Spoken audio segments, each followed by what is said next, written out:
نیمه قبایلي سیمې افرډیر اسماعیل خان کوی بهاره کې د جنکو او هلکانو یوه ځای میډل سکول ودانۍ انتهایي ضعیفه شوې ده او بنیادي اسانتیاوې پکې د نشت برابرې دي. د 3 کمرو په ودانۍ مشتمل د سکول کې ماشومان له یو استاد څخه په یوه کمره کې تعلیمي زده کړې ترلاسه کوي.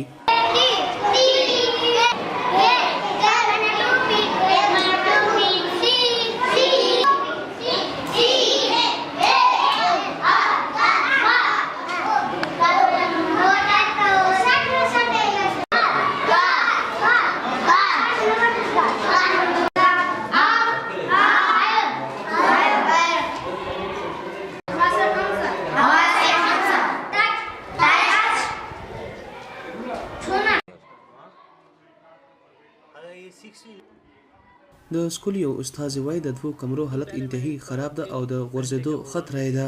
टीचर्स को ये कि यहाँ बर्डन ज़्यादा है, स्टूडेंट ज़्यादा है, टीचर पूरे नहीं होते, इससे हमें मसाइल का بجلی او د سکول اوبو تنظیم هم پکې د نشت برابر دی.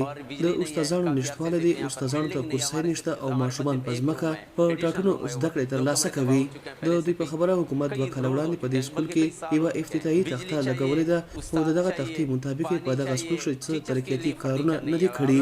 د دوی په خبره دغه سکول یو شمېر بنیادي ضرورتونو ته زیاته اړتیا لري.